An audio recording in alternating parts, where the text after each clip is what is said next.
गौतम बुद्ध के जीवन के कई प्रेरक प्रसंग हैं।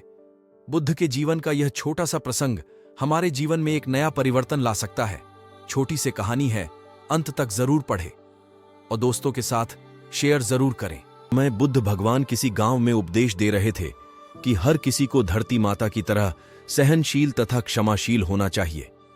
क्रोध ऐसी आग है जिसमें क्रोध करने वाला दूसरों को जलाता ही है तथा खुद भी जलता है। सभा में सभी शांति से बुद्ध की बातें सुन रहे थे।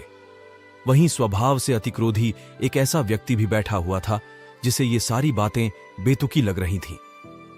वह कुछ देर ये सब सुनता रहा, फिर अचानक ही आग बबूला होकर बोलने लगा, तुम पाखंडी हो, बड़ी बड़ी बातें करना यही तुम्हारा काम है, तुम लोगों को भ्रमित कर रहे हो, तुम्हारी ये बातें मायने नहीं रखती।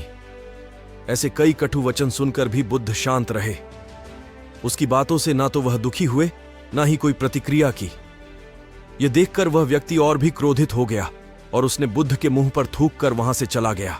अगले दिन जब उस व्यक्ति का क्रोध शांत हुआ तो वह अपने बुरे व्यवहार के कारण पछतावे करने लगा और वह बुद्ध भगवान को ढूंढते हुए उनके स्थान पर पहुंचा।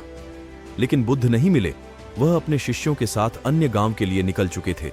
व्यक्ति ने बुद्ध के बारे में कई लोगों से पूछा और ढूंढते ढूंढते वहीं पहुंच गया जहां बुद्ध प्रवचन दे रहे थे। उन्हें देखते ही वह उनके चरणों में गिर पड़ा और बोला, मुझे क्षमा कीजिए प्रभु। बुद्ध ने पूछा, कौन हो भाई, तुम्हें क्या हुआ है, क्यों क्षमा मांग रहे हो?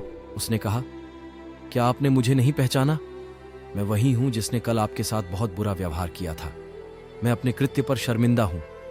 मैं मेरे दुष्ट आचरण की क्षमा याचना करने आपके पास आया हूं। बिगाड़ो।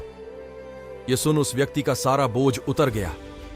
उसने भगवान बुद्ध के चरणों में पड़कर क्रोध त्याग दिया तथा क्षमाशीलता का संकल्प लिया। बुद्ध ने उसके सिर पर हाथ रखकर आशीर्वाद दिया। उस दिन से उसमें बहुत से परिवर्तन आ गए और उसके जीवन में सत्य, प्रेम व करुणा की धारा बहने लगी और अपने क्रोध पर नियंत्रण पा लिया।